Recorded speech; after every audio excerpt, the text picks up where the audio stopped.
Bonjour à toutes, bonjour à tous, nous sommes le 13 et je le sais, je vous ai manqué. Et vous aussi, vous m'avez manqué, beaucoup. Mais je dois vous avouer que je travaille presque 15 heures par jour. Un nouveau bouquin. Ah, je vous en veux, Madame la Ministre, je vous en veux. Madame la Ministre de la Santé, Agnès Buzyn, je vous en veux parce qu'à cause de vous, je suis obligé de refaire un bouquin sur la vaccination. Et ça, vous m'empêchez de terminer mon roman, Madame la Ministre. C'est bien dommage. Parce que je me replonge dans toutes ces recherches qui m'ont mené à faire Pandora pendant 4 ans. Ah mais je vous rassure tout de suite, hein, le bouquin sur la vaccination, ça va aller beaucoup plus vite parce que j'ai déjà beaucoup de bases et beaucoup de bases de données, donc d'informations. Et plus les nouvelles maintenant, puisque Pandora c'était il y a 4 ans quand même. Donc il y a de nouvelles informations et c'est effroyable. Là je viens de voir une vidéo d'un type qui se prétend médecin et qui parle de la vaccination et du taux d'aluminium qui est injecté dans le corps de nos enfants avec un vaccin. Et il dit c'est minime. Oui, peut-être a-t-il raison, mais quand on l'injecte 76 fois, ben, c'est comme une goutte, hein. Vous avez un robinet qui fuit. Une goutte d'eau, c'est rien. Mais quand il y en a 76, ça fait un demi-litre, voire 1 litre. Donc ça dépend de la goutte, hein. Donc c'est pareil, les sels d'aluminium, il n'y en a pas beaucoup au départ, mais il n'y a pas que ça. Comme il est imbécile, cet homme, il n'a pas compris qu'il y avait du formol, qu'il y avait du mercure, même de façon infinitésimale, ce sont des neurotoxines. Donc, et c'est pas tout, il y a des virus, il y a une quantité de cochonneries là-dedans. Un virus dans la nature, un virus naturel, je dis bien naturel, hein, il ne transporte pas avec lui de l'aluminium, du mercure, du formol, des reins de singe. Avant c'était du singe vert, maintenant c'est un autre singe, des reins de porc, de la gélatine, non pas des reins de porc, de la gélatine de porc, des reins de chien, des molécules de fœtus avortés, des embryons de poulet. C'est comme ça qu'on a pu contaminer à travers certains vaccins des enfants avec des leucémies de poulet. Donc, dans un vaccin naturel, dans un virus naturel, il n'y a pas tout ça. Mais c'est dans les vaccins, ce qui est quasiment inconcevable. Il y a même de la mort au rat dans le garde d'asile, d'après le docteur Christian Thalschaller, qui ajoute même vous acceptez de faire vacciner vos enfants avec de la mort au rat dans le garde d'asile, entre autres, hein, parce qu'il n'y a pas que ça, il y a plein d'autres choses, je vous rassure. Mais si lui, en tant que médecin, il mettait de la mort au rat dans la soupe de sa grand-mère, il irait en prison. Mais les laboratoires, ils risquent rien. Alors évidemment, on va dire, bah oui, vous comprenez, c'est comme l'aluminium, c'est pour induire la réactivité du corps, le système immunitaire. Alors on va leur mettre de la mort au rat, on va les habituer. C'est bon ça, de la mort au rat. Entre autres, le mercure, c'est le pire des poisons, je vous le signale. Alors, je voudrais répondre à cet imbécile de jeune médecin qui vide ses romans, tant mieux pour lui, que dans un vaccin, parce que tu ne sais pas ce qu'il y a dedans, il n'y a pas que du mercure, de l'aluminium et du formol. Il y a une quantité d'éléments qui sont particulièrement polluants et qu'on n'injecterait pas de la manière dont on les injecte aujourd'hui. Parce que maintenant, c'est de l'intramusculaire. On va vraiment dans le muscle, on va vraiment dans le cœur du corps, comme ça, pour bien le polluer. Hein? Vous me demandez si je suis contre la vaccination?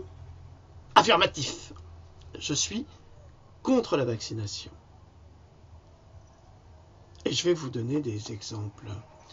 Alors, il y a le professeur de biologie, Michel Georget, qui a écrit un très bon livre également sur les vaccins il y a quelques années, qui déclare ceci. La mise en œuvre de l'ensemble de ces 11 vaccinations représente en réalité 27 souches, dont 20, donc évidemment 27 vaccins et non pas 11. 27 vaccins différents et une série impressionnante d'immunisations en comptant les rappels, soit 76 souches vaccins avant l'âge de 18 mois. Alors là, on ne parle pas d'un vaccin et d'une quantité infinitésimale d'aluminium et de mercure, on parle de 76. Ça change, hein, docteur? T'es un gros malin, toi, hein? Tu veux nous enfumer, ça marche pas. T'es payé par les labos. Ouais, tu dis que c'est pas vrai, mais ça peut pas être autre chose. Il y a 92 souches vaccins avant 13 ans pour les garçons. 92 vaccins. Allez, tiens. Tchac, tchac, tchac, tchac. Et ça y va. Terrible. Il y a 110 souches vaccins pour les fillettes, parce que les filles, il n'y a pas de raison. Il faut vraiment bien les stériliser. Qui reçoivent en plus le vaccin en 9 souches contre le papillomavirus, qui est le fameux Gardasil, et qui ne fonctionne pas d'après un médecin qui a travaillé pour le laboratoire Merck pendant 20 ans. Ça sera dans mon livre. C'est affligeant, affligeant. Le calcul peut être fait aisément en se reportant au calendrier vaccinal, sachant que si les vaccins contre la diphtérie, le tétanos, le méningocoque C, l'hépatite B ne contiennent qu'un type d'antigène, les vaccins coqueluche, poliomyélite, pneumocoque, ROR et Gardasil en contiennent respectivement 3 au minimum. Ça veut dire 3,13, enfin 3, 13, 3 et 9. La diphtérie, 1. Le tétanos, 1. Alors là, le tétanos, je vous en prie, plongez-vous dans certaines lectures. Le tétanos, le vaccin contre le tétanos, n'est pas immunisant. Quoi? Ben oui, on vous fait un vaccin pour vous immuniser. Mais je ne sais pas si vous avez remarqué, mais quand vous vous coupez dans la terre ou je ne sais quoi et qu'on veut vous faire un vaccin et qu'on veut vous protéger, on vous demande tout de suite, est-ce que vous avez le vaccin contre le tétanos? Alors, vous allez répondre oui. Eh bien, je vous le refais. Hein? Allez, on recommence. Parce qu'il n'est pas immunisant. C'est pas possible. Parce que les bactéries qui rentrent dans la plaie ouverte ne peuvent pas être tuées par le vaccin. Il faut recommencer la situation, la vaccination. Donc ce vaccin contre le tétanos est malheureusement inutile. La coqueluche, 3. Polio, 3. L'hémophilus, 1. L'hépatite B. L'hépatite B, en fait, c'est un virus qui est sexuellement transmissible et qui se transmet également avec des seringues. Alors je ne vois pas en quoi un bébé pourrait être contaminé par l'hépatite B. Donc c'est un vaccin qui n'est pas forcément utile et nécessaire. Pourtant, Merck a été condamné il y a quelques semaines pour avoir été considéré comme responsable de la mort d'un enfant qui avait développé une sclérose en plaques, d'un bébé qui a développé une sclérose en plaques et qui en est mort. Hein? Le méningocoque C, alors ça aussi c'est bien les virus contre la méningite, parce qu'on se rend compte que quand on vaccine trop les enfants, ils développent eux-mêmes la méningite. On se demande à quoi ça sert. La rougeole, alors ça je l'ai découvert aujourd'hui, ça a été... j'ai reçu un gros coup de poing dans la gueule. Parce qu'en fait, depuis 1950, c'est une déclaration de l'Organisation mondiale de la santé, déjà en 1950, on ne connaissait pas les agents qui pouvaient lutter contre la rougeole. C'est intéressant ça. Hein? Et déjà, il prévenait, l'OMS prévenait qu'il fallait surtout pas vacciner si on trouvait un agent qui pouvait lutter contre le virus de la rougeole. Pourquoi? Eh bien parce qu'en fait, ça renforcerait le virus lui-même. Et qu'à force, le vaccin ne serait plus utile. Et que si cet agent existait, il ne fallait pas vacciner systématiquement. Ça, c'est déjà en 1950. Ça a été répété en 1976 par un professeur français. Je pourrais vous retrouver le nom, je sais, c'est dans mes notes. Et puis après, ça a même été déclaré par le docteur Polland, qui lui est responsable justement de la vaccination aux États-Unis, et qui a quand même dit que si le virus de la rougeole, il fallait vacciner les enfants, on s'était quand même rendu compte que des enfants qui avaient reçu 2 injections, ils avaient malgré tout contracté le virus de la rougeole. Donc en fait, il n'est pas à 100% immunisant. En fait, en 1965, les États-Unis ont développé une grande campagne, une grosse campagne de vaccination pour lutter contre la rougeole. Donc ils ont vacciné, une génération de gamins contre la rougeole. Et c'est vrai que entre 65 et 1980, il n'y a pas eu de cas, et pas eu de cas mortels aux États-Unis. Mais en 1980, soit 15 ans après, alors là, le virus de la rougeole qui était dormant dans le corps de tous ces petits vaccinés, il s'est renforcé à l'intérieur de ces petits corps, et puis il a décidé de sortir. Et là, quand il est sorti, il a atteint des cibles qu'on n'attendait pas, c'est-à-dire des nourrissons, et il en a tué. Et il a contaminé plein de gamins. Et là, on ne s'y attendait pas. Alors on s'est dit, ah oui, c'est pour ça que maintenant, il faut faire un rappel vers 15 ans pour encore l'endormir. Donc en fait, ces vaccins sont là que pour endormir les virus. Imaginez une crise sanitaire, il n'y a plus de vaccin, il n'y a plus rien. Et alors qu'on devrait faire un rappel. Ça veut dire que le virus, les virus, parce que ce n'est pas un virus, ce sont des virus. Les virus, ils vont partir dans la nature, ils vont se diffuser, et tout le monde va être victime de ces attaques virales. Et on ne pourra pas se défendre, puisque le virus lui-même dormant, il se nourrit quelque part du système immunitaire, parce qu'il va se dire, allez, je suis le petit virus, un petit vampire, je dors là-dedans, mais je vais prendre les éléments là pour me renforcer, puisque je dors. Quand vous dormez, vous n'êtes pas mort. Donc, vous prenez des choses, des éléments constitutifs de votre immunité. Et donc, il va lui-même s'immuniser pour se renforcer, ce qui fait que le vaccin, s'il n'est pas mis à jour, automatiquement, il ne sert à rien. Et comme par hasard, c'est un petit peu ce qui se passe. Mais ça, le ministre de la Santé, le docteur Buzyn, soit elle ne le sait pas, ce qui est très grave, soit elle est complice, puisqu'elle a travaillé pour les laboratoires pendant plusieurs années. Elle a même été rémunérée par eux. Laboratoire pharmaceutique, je précise. C'est pour ça qu'elle veut nous imposer à nos enfants tous ces vaccins. Moi, je ne sais pas, mais en France, on nous dit « nul n'est censé ignorer la loi ». Hein? Vous êtes condamné parce que vous avez ignoré la loi, et le juge vous dit « tu l'as dans le cul ». Bien profond, parce que tu n'es pas censé ignorer la loi. Mais alors, si on n'est pas censé ignorer la loi en France, les autorités médicales, les autorités de santé ne sont pas censées ignorer toutes ces recherches que moi, je publie ou je mets à jour. Ils doivent les avoir lues. Ils ont dû les avoir lus. Ils ont dû être informés des risques sanitaires. Visiblement non. Donc on devrait pouvoir porter plainte contre ces gens-là pour négligence. Bon, la ministre nous dit que l'État prend ses responsabilités, ça rassure, c'est sa citation. Madame la ministre, je m'adresse à vous là, quelles sont les responsabilités que vous prenez? J'aimerais bien comprendre, parce que là vous êtes chez Macron, mais Macron ça va pas durer, c'est un escroc fini. Enfin non, c'est pas un escroc, on va pas dire, j'ai pas le droit de dire que c'est un escroc. C'est un sacré manipulateur, le petit Macron. Hein.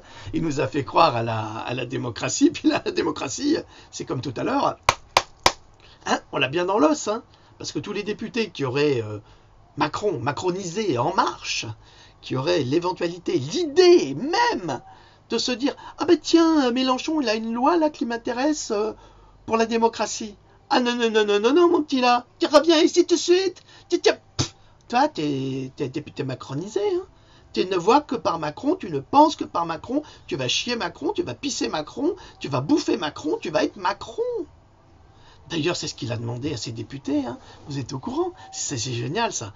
Il leur a dit, maintenant vous êtes élu député, on vous donne 12 000 €, vous allez signer le papier, puis vous nous donnez toutes les garanties. C'est-à-dire que vous pouvez rester chez vous, vous dégagez avec vous 12 000 €, hein, vous ne me faites pas chier, et moi je fais ce que je veux.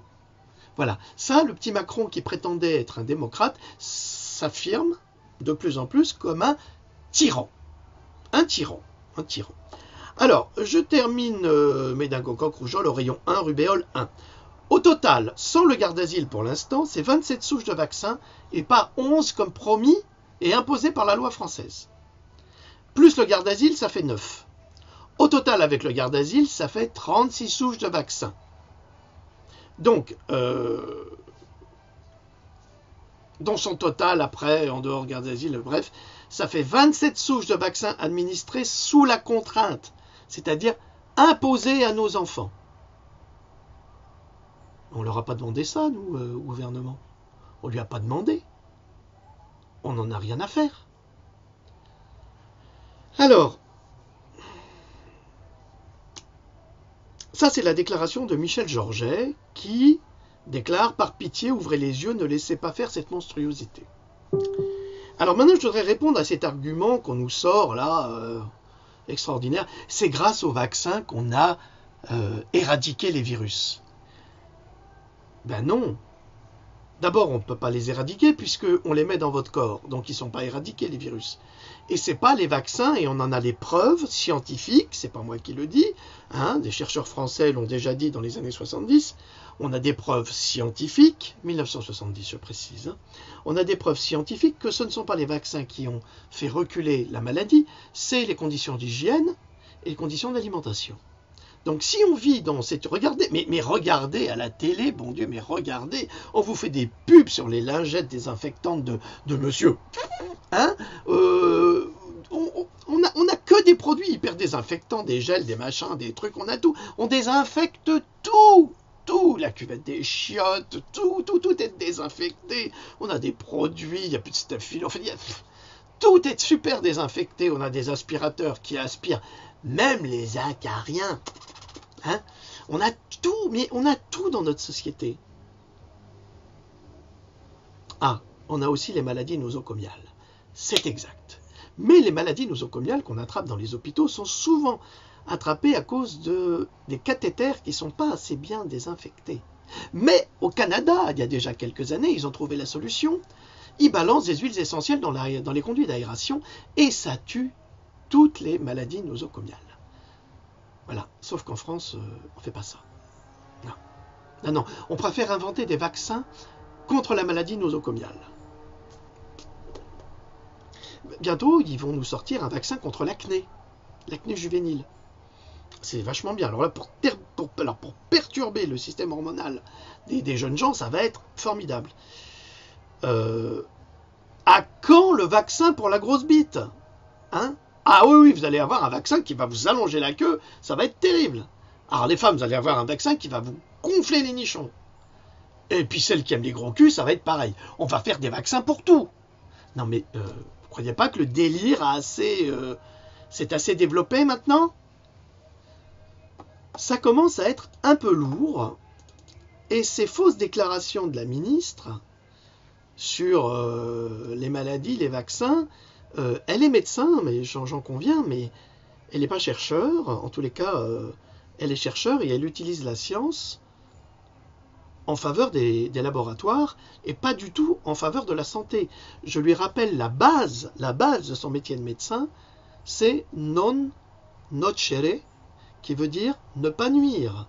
Or, et je réponds à l'autre connard de médecin là, que j'ai vu tout à l'heure, il n'y a même pas 20 minutes, sur Facebook, qui déclare que les vaccins, c'est rien du tout, ben, j'aimerais bien qu'il aille voir les parents qui ont perdu un enfant des suites d'une injection, qu'il aille voir les mêmes parents qui se sont retrouvés avec des enfants qui étaient vivants, humains, qui existaient, qui avaient une âme, et puis tout d'un coup, il n'y a plus rien. C'est le désert des Tartares dans le cerveau des gamins, ils sont autistes. Non, mais j'aimerais bien que ce type d'imbéciles continuent leurs allégations, mais qu'ils aillent dire ça aux familles des victimes,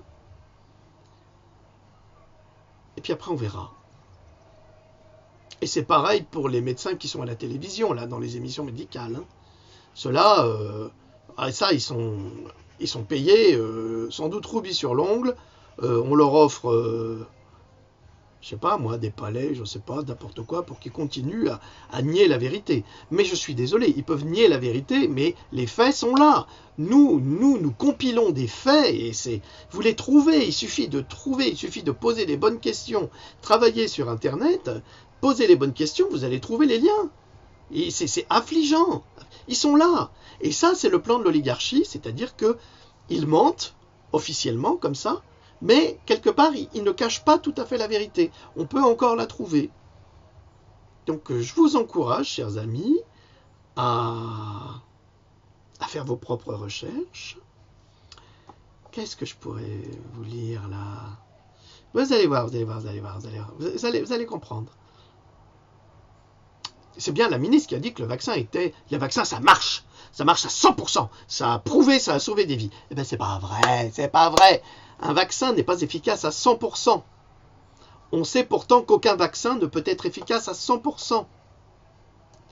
Et pas plus celui de la rougeole, hein, je vous le dis tout de suite, hein, que n'importe quel autre. Attendez, il faut que je la retrouve, mais je vais vous dire ça, c'est vachement intéressant, ça. Voilà, là, je vais vous donner la référence. La référence, c'était il y a 67 ans. L'OMS, hein, en 1950, si un vaccin contre la rougeole était mis au point, son emploi devrait être limité, à moins qu'il ne soit prouvé qu'il confère une immunité pour toute la vie au prix de risques très restreints. Parce que le problème du vaccin, c'est qu'il n'immunise pas pour toute la vie. Il immunise seulement pour 1, 2 ou 3 ans. Ça veut dire beaucoup de risques pour pas grand-chose. C'est ce qu'ils disent. Hein. Et on est en 1950, il y a 67 ans. Une méthode assurant une immunité de quelques années seulement aurait pour effet de retarder l'apparition de la maladie. C'est exactement ce qui se passe avec la rougeole. Exactement. Alors que c'est pendant la seconde enfance qu'elle présente le moins d'inconvénients et de dangers. Donc, c'est pas nécessaire de vacciner les gamins qui ont 10 ans. Jusqu'à l'âge adulte où elle a un caractère plus sérieux. Et là, c'est vrai qu'à l'âge adulte, ça peut avoir des complications. Mais, quand la ministre nous parle qu'il y a eu 10 cas depuis 2008 de mort de la rougeole, ça fait même pas un par an. Il faut vacciner tous les enfants français parce qu'il y a eu 10 morts. Mais je vous signale qu'en Afrique, le paludisme fait... il en tue bien davantage. Il n'y en a pas de vaccin. C'est quand même dingue, ça. Pourquoi est-ce qu'on vaccine contre la rougeole? Mais je vais vous dire, parce que le laboratoire qui possède le brevet pour le MMR ou le ROR, c'est le même. C'est le laboratoire Merck. Et c'est le seul à le faire. C'est des pépettes. C'est des jackpots. Là! C'est terrible, ça. Alors, qu'est-ce que je voulais vous dire là-dessus encore? Oh, mais j'ai plein de choses à vous dire. C'est extraordinaire. Plusieurs études ont démontré que 2 à 10% des personnes immunisées avec 2 doses de vaccin contre la rougeole, écoutez bien ça, hein, parce que c'est important, hein, avec 2 doses de vaccin contre la rougeole, n'arrivent pas à développer des niveaux protecteurs d'anticorps et que cette immunité peut diminuer au cours du temps et résulter en une infection. Et ça, c'est le docteur Polland qui a déclaré ça en 2011 et qui est qui est un des responsables de la vaccination obligatoire en Amérique. Ça fait mal, ça. Hein? Alors, docteur Bezen, elle va se faire vacciner contre la rougeole parce que ça tue les gens. Mais quand tu es vacciné même 2 fois contre la rougeole, tu l'attrapes quand même. Ça veut dire quoi, ça? Ils se foutent vraiment de notre gueule. Hein. Ouais. Ah, moi, je suis pas médecin. Non, non, non. Moi, je fais de la vulgarisation scientifique. C'est tout. Sauf que moi, c'est incroyable. Je sais pas pourquoi, mais je trouve les preuves qui nous racontent des mensonges. Et qui vont gagner du fric sur la santé de nos gosses, de vos gosses. Bon, allez. Je suis assez démoralisé, hein. Salut. Salut.